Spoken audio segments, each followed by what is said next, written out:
بسم اللہ الرحمن الرحیم۔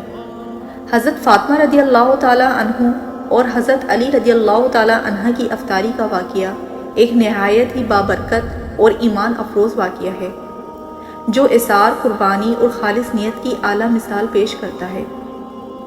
یہ واقعہ سورۃ الدہر الانسان کی آیت کے نزول کا سبب بھی بنا، جس میں اللہ تعالیٰ نے اہل بیت کی اس عظیم قربانی اور خلوص کو سراہا ہے۔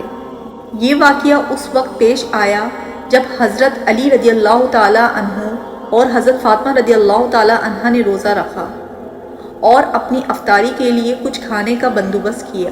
روایت کے مطابق حضرت حسن رضی اللہ تعالیٰ عنہ اور حضرت حسین رضی اللہ تعالیٰ عنہ بیمار ہو گئے تھے، اور جب رسول خدا صلی اللہ علیہ وآلہ وسلم کو اس کی اطلاع ملی تو آپ صلی اللہ علیہ وآلہ وسلم نے حضرت علی رضی اللہ تعالیٰ عنہ اور حضرت فاطمہ رضی اللہ تعالیٰ عنہ کو مشورہ دیا کہ وہ اللہ کی رضا کے لیے روزے رکھنے کی نیت کریں۔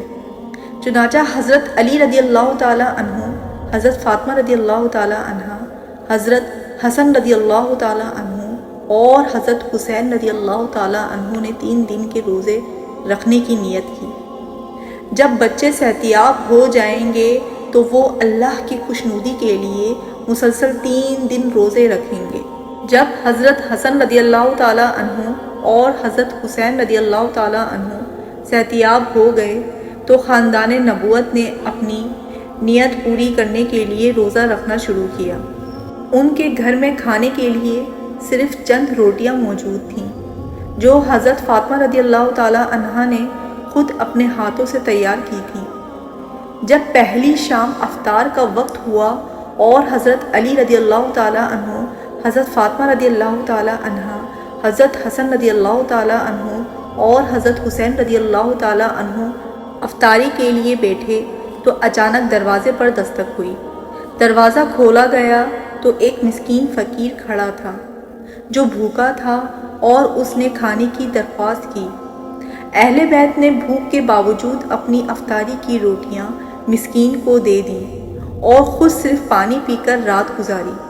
یہ ان کے احسان اور قربانی کی اعلیٰ مثال تھی کہ انہوں نے اپنی بھوک پر دوسروں کی بھوک کو ترجیح دی۔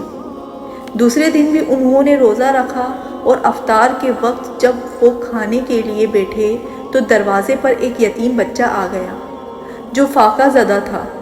اہل بیت نے پھر وہی کیا جو انہوں نے پہلے دن کیا تھا۔ انہوں نے اپنی افطاری اس یتیم کو دے دی اور خود پانی پر گزارا کیا۔ تیسرے دن پھر انہوں نے روزہ رکھا اور افطار کے وقت ایک قیدی دروازے پر آ گیا جو بھوک سے نڈھال تھا۔ اہل بیت نے ایک لمحے کے لیے بھی تردد نہیں کیا اور اپنی افطاری کی روٹی اس قیدی کو دے دی۔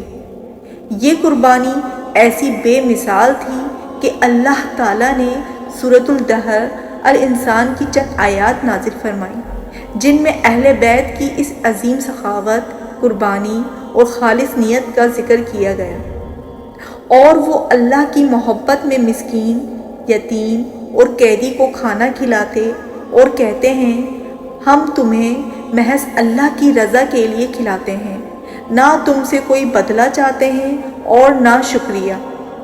یہ آیت اس بات کی دلیل ہے کہ اہل بیت نے جو قربانی دی وہ محض اللہ کی رضا کے لیے تھی، اور اللہ تعالیٰ نے خود ان کی اس نیکی کو قرآن میں ذکر کر کے اسے ہمیشہ کے لیے امر کر دیا۔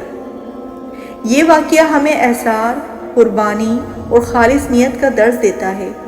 یہ ہمیں سکھاتا ہے کہ حقیقی نیکی وہی ہے جو بغیر کسی بدلے کی امید کے محض اللہ کی رضا کے لیے کی جائے۔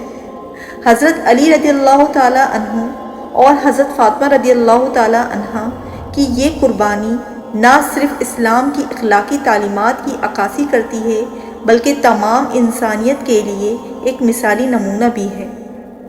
یہی وجہ ہے کہ اہل بیت کو اصحاب قصہ اور اہل بیت طہارت کہا جاتا ہے، اور ان کی محبت کو ایمان کا لازمی جزو قرار دیا گیا ہے۔ اس واقعے سے ہمیں سبق ملتا ہے کہ اگر ہم بھی اپنی زندگی میں احسان، قربانی اور بے غرض محبت کو اپنا شعار بنائیں تو دنیا ایک بہتر جگہ بن سکتی ہے۔ ہمارے چینل کو سبسکرائب کریں اور اوپر دیے گئے بیل کے بٹن کو کلک کریں تاکہ آنے والی ہر نئی ویڈیو آپ تک پہنچ سکے۔